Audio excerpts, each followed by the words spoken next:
Hi, I'm Emily, and I am here with Maya Murphy's attorney, Ephraim J. Fink. Attorney Fink practices at Maya Murphy's office in Westport, Connecticut, and is admitted to practice law in both Connecticut and New York. My question today for Attorney Fink is, my husband and I are nearing a divorce. He has told me that he will give me shared but majority custody of our two underage children, as well as pay me alimony since he's the primary breadwinner, making 10 times more than me on average for the last 5 years. While he's being agreeable, is there anything I can or should do to get this offering in writing or in any way in any document? I am open to working amicably and reasonably if he is. I am guessing this is wishful thinking, but I want to ensure that I don't misstep leading up to meeting with an attorney. Please let me know if there's any info needed and if there's something I should do. Thank you. In a Connecticut divorce action, the four main issues to be addressed by the court are division of property, alimony, child support, and custody.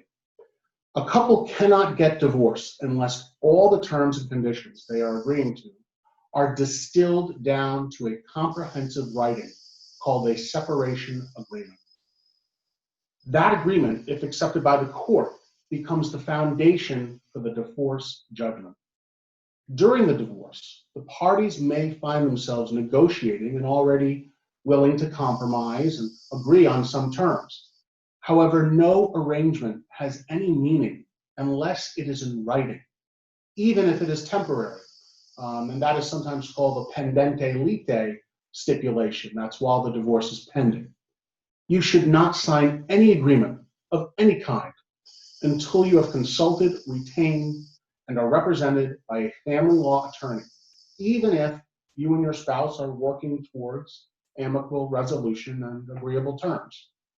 The areas which you are pondering in this question with your spouse now are alimony, sometimes called spousal support, and custody.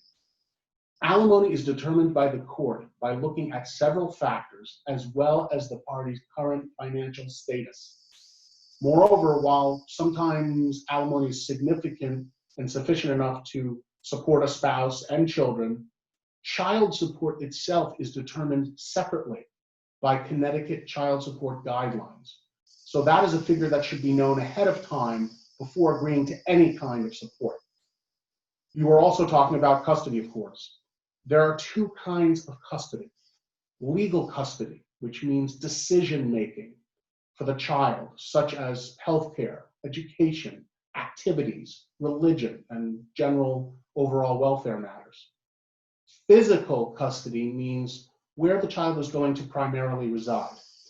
Based on current arrangement discussions you're describing, you would be considered the primary residential parent.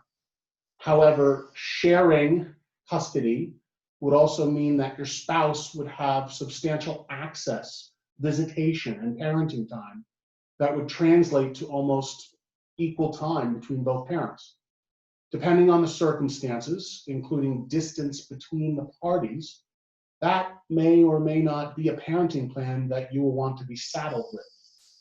Once you consult with an attorney, you'll be in a better position to reduce the terms to writing that can be reviewed by both sides and their legal counsel and have it filed with the court for approval, or whether further facts and circumstances warrant exploration before agreeing to anything at all.